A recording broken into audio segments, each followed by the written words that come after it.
اعوذ باللہ من الشیطان الرجیم بسم اللہ الرحمن الرحیم اتقوا اللہ وکونوا مع الصادقین۔ آج سنتوں کے مطابق بیان جاری ہے۔ تیسرا سبق ہے آج مسواک کے متعلق سنتیں۔ ہر وضو کرتے وقت مسواک کرنا سنت ہے۔ مسواک ایک بالی سے زیادہ لمبی نہ ہو اور انگلی سے زیادہ موٹی نہ ہو، سنت۔ وضو کے علاوہ دیگر اوقات جن میں مسواک کرنا سنت یا مستحب ہے۔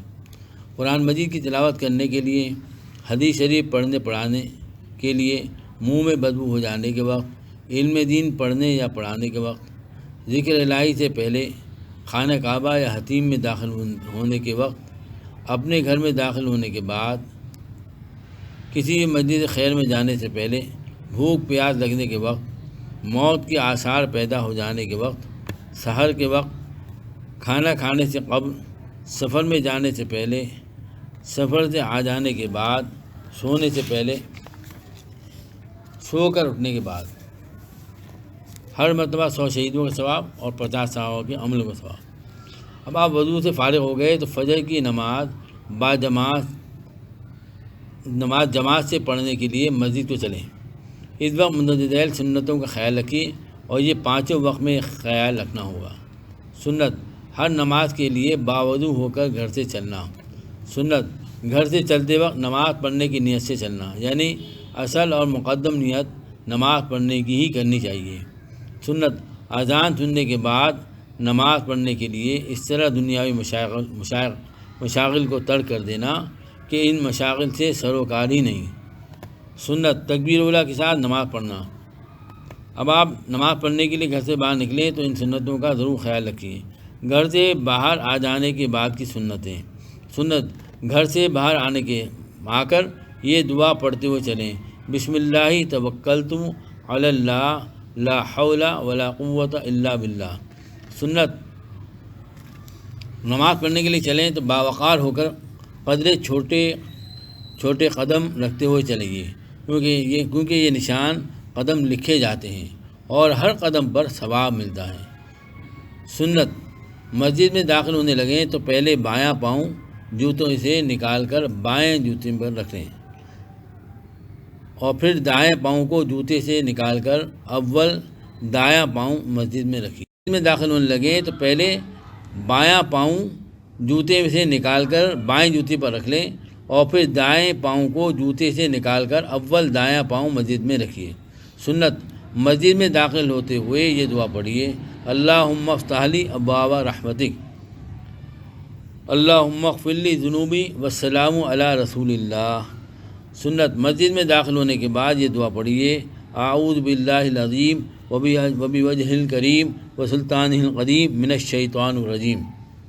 اذان کا جواب دینا، یعنی جو کلمات مؤذن کہتا جائے وہی کلمات سننے والا دہراتا جائے، مگر جب مؤذن حی علی الصلاۃ اور حی علی الفلاح کہے تو دونوں کلمات کے جواب میں سننے والا لا حول ولا قوت الا باللہ کہے، اور فجر کی اذان میں الصلاۃ خیر من النوم کے جواب میں صدقتا و بررتا کہے۔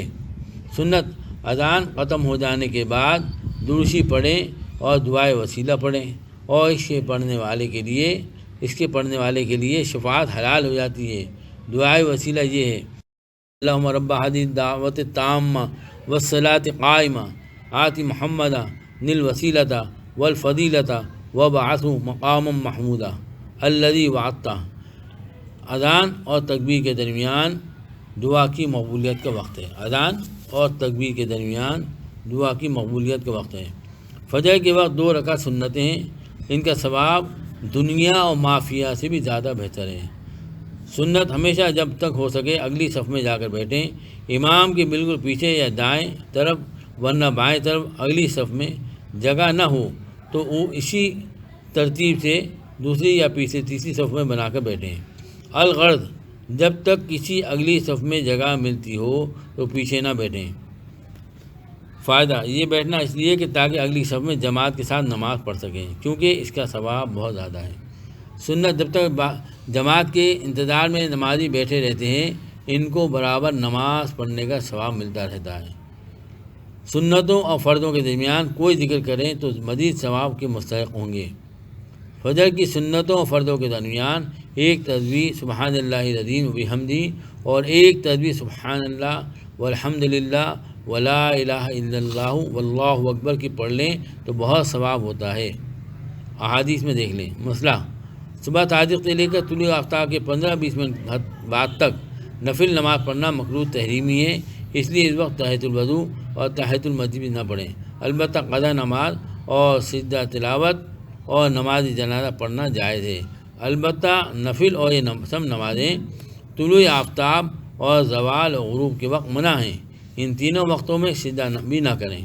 سنت: جس وقت مسجد میں آنا ہو تو ان سب باتوں کا خیال رکھیں، بلا ضرورت شدیدہ دنیاوی باتیں نہ کریں۔ لوگ نماز پڑھ رہے ہوں تو تلاوت اور ذکر آہستہ آہستہ کریں، قبلہ رو نہ تھوکیں، نہ قبلہ رو پیر پھیلائیں، نہ گانا گائیں، باہر گم ہو جانے والی چیزوں کو تلاش نہ کریں، نہ اعلان کریں، بدن، کپڑے یا کسی اور چیز سے کھیل نہ کریں، انگلیوں میں انگلیاں نہ ڈالیں اور نہ ان کو چسکائیں۔ الغرض مسجد کے احترام کے خلاف کوئی کام نہ کریں۔ ہمیشہ جماعت کے ساتھ نماز ادا کرنے کا اہتمام کریں۔ جب جماعت کھڑی ہونے لگے تو تکبیر ہونے سے پہلے صفوں کو سیدھا کریں، اس کے بعد تکبیر کہی جائے۔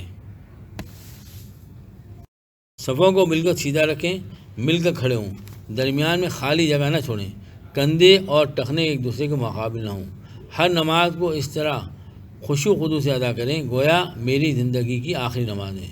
نماز میں دل بھی اللہ تعالیٰ کی طرف جھکا ہوا ہو اور اعضائے بدن میں سکون میں ہونے چاہیے۔ جماعت سے نماز پڑھنے میں 27 گنا زیادہ ثواب ہوتا ہے۔ تنبیہ: اس رسالے میں صرف سنتوں کو بیان کرنے کا ارادہ ہے، اس لیے فرائض واجبات بیان نہیں کی گئے، دیگر کتب سے معلوم ہو سکتے ہیں، ہم معلوم کر لیں۔ نماز کو سنت کے مطابق ادا کرنا ہی کامل طریقہ ہے۔ خلاف سنت کتنی بھی عاجزی کی صورت ہو قابل اعتبار نہیں، اس لیے سنتوں کا خوب خیال ہے۔ بس آج اتنا ہی کافی ہے، کل انشاءاللہ اللہ تعالیٰ عمل کی توفیق عطا فرمائے۔ سبحان یا ارحم الراحمین یا ارحم الراحمین۔ اللہم صلی علی محمد صلی علی سیدنا مولانا محمد النبی جزا اللہ تعالیٰ عنہ محمد صلی اللہ علیہ وسلم۔ یا اللہ جو کچھ اس میں ہم نے پڑھا سنا اس میں غلطی کوتاہی کو معاف فرما لیجیے، قبول فرما لیجیے، عمل کی توفیق عطا فرمائیے۔ جو بھی سنے اللہ اس کو عمل کی توفیق عطا فرما دیجیے، ہمارے تمام کاموں میں برکت عطا فرمائیے، امت کے حال پر رحم فرمائیے۔ ربنا تقبل منا انک انت السمیع العلیم وتب علینا انک انت التواب۔ سبحان ربک رب العزۃ عما یصفون، آمین۔